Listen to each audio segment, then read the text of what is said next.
Hello and welcome to my tutorial for ArtRage Studio Pro. I was asked at the ArtRage forums how I do my particular method of watercoloring using the watercolor tool.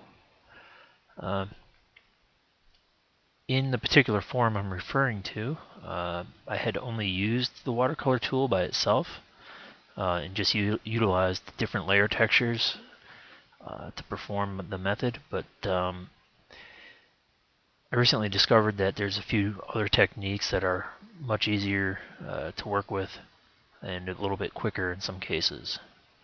And it does vary some of the effects better. So I'm going to go ahead and cover those as well. So I'm just going to go ahead and get started showing you the different methods first. Okay, so what you want to do is start with a canvas that you're happy with. I prefer to use a watercolor background. Okay, so this is one of my own watercolor papers that I use. To change yours, you'd go to View and select Canvas Settings, and that opens up your canvas panel. Okay, and you could choose a paper from the groups here. If you're looking for a watercolor paper, particularly, you can just go under Paper, and you'll find a default watercolor paper right here. But like I said, I'm using one of my own. And that's just because I prefer an off-white color. Okay, so what I'm going to do is reset my watercolor tool to use the default by clicking Reset on the settings panel here. And just to show you what this canvas texture looks like before I start, I'm going to paint a mark on here. Okay, so this is what that texture looks like. Now, if I were to increase this texture's roughness, I would want to go over here to this layer panel and just click on that menu tab and select Edit Layer Texture. I'd uncheck the Use Canvas Texture and increase the roughness. Alright, so I just increased that up to about 84. Now if I paint on this canvas, you can see the difference that it makes. Okay, so it's far more pixelated and broken up. And this is important to know because if you were to rework that into your paint, you can see how it blends in, but it still leaves the paint that's in the recesses there. Alright, so what you already put there stays there, and you're just blending around over top of it. Okay, so this particular method doesn't look so great with this texture. So what we want to do is select a different texture altogether. Alright, so again, I'd go over to that layer menu, go to Edit Layer Texture, and I'd select a more rough texture. Okay, I'm going to go with G7. Okay, this is actually a carpet texture, which I imported in.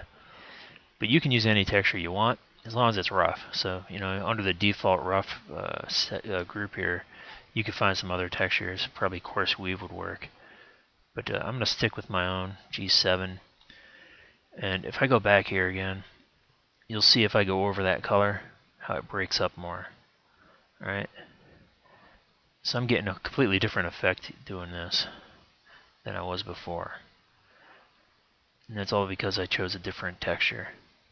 Okay, so you can get different color bleeds this way. Alright, so that's one method to do this. Alright, but you'll note that if I start painting over here now, I don't have any color underneath it, it's just giving me that broken look. And the only way I can really fill that is to maybe switch to the palette knife and blend that in, and then go back to watercolor to color over it. Or I could maybe use like the ink pen at a low opacity, kind of fill that in this way. Okay, you can see how I'm building up that color, then going back to watercolor again, and then bleeding that out. Alright, so that's another way you could kind of do this, save yourself some time there. Or you'd want to go back to your layer texture, set its roughness back down to something where you can get a flat color fill. Okay, and then start the procedure over again, where I'd go back to layer texture, increase the roughness, and do it that way. Another method you can use, though, without having to go to layer texture at all, is to use loading. Okay, so if you decrease the loading down, when you color, it dries out on you over time, and you can see how I added that texture in as it dried out. Alright, so that's a different method of getting some different effects going with your paints. Alright, so just keep all these in mind while you're painting to get your different layer textures going. Okay, you can get different bleeds this way. Alright, so what you just saw was basically all I did for that example over at the forums.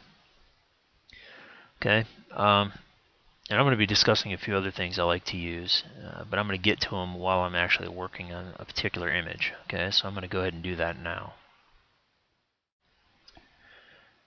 Okay, so at this point I'm going to go over to my layer panel, and I'm going to unhide this group which I've had hidden this entire time.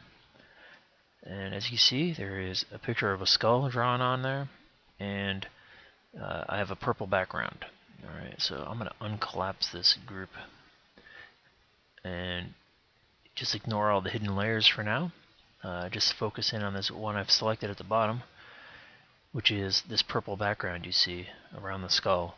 Alright, I had done that with a Insta-dried. Okay, so I clicked Insta-dry on. Okay, so I had an Insta-dried watercolor tool selected, and the thinner is down to 0%, so that when I painted, this would all be dry paint. Okay, and it would be solid as well.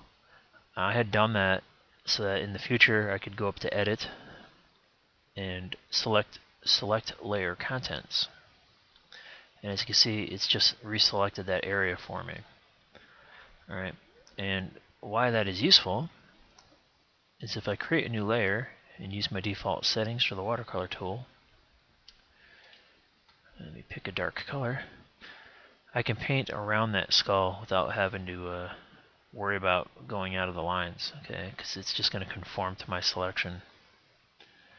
Alright, and basically what I would do at this point is just fill all this in with whatever colors I wanted, and maybe I'd use that loading technique I showed you to get my texturing. Alright, and I'd probably switch that canvas to the G7 one I was using before and get those breaks in the color. Alright, so that's all I would do. I'd just go around this entire skull like that, getting in those breaks in color, doing different color bleeds, and just playing around and having some fun with the colors. I think what I did for my final version of this particular image was used green and yellow, from what I'm seeing in my layers here. Okay, so that's all I did. I just went straight around there, played it thinner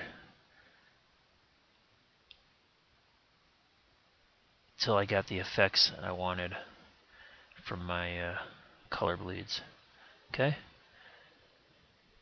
Alright, so just imagine that I went and did that while I delete this layer and unhide the one I had done previously. Okay, so there I am. Okay, I went a lot less on this texture because in actuality I wouldn't have such a harsh texture. Again, I would only do that for this tutorial so that you could see what I was doing, as I explained earlier. Alright, and at this point what I'd probably do is go to Edit and invert that selection. Alright, so I'd be using the inside to paint on. So if I went and selected another layer, you can see that I was working on the inside here. And again, I'd probably use that G7 canvas for this.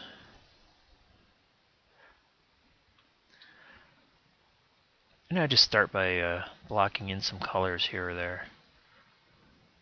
Alright. Then I'd decrease the thinner. And again, notice that my loading is still at 14%. So I'm getting some of that breakage going on here. Okay, so some of my texturing is happening. It's showing through. Now I just go around this entire skull like this until I was happy with all the shadowing I had gotten. Alright. And at which point I would end up with something similar to this.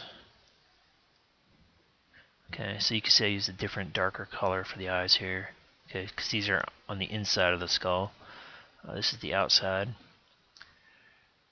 I think it probably stuck with that. Yeah, looks like it. I'd add another layer to work on. And I'd start doing the other kind of color bleeds where I just kind of go around the outside of this skull, bleed out, get some of those textures that are skull-like.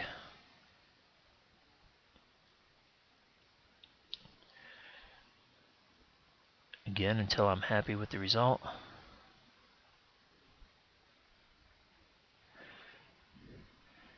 Probably play around with the different color bleeds in there.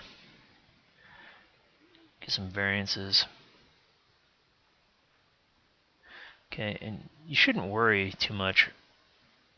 You know, you could just drag this color straight down if you wanted. You know what I mean?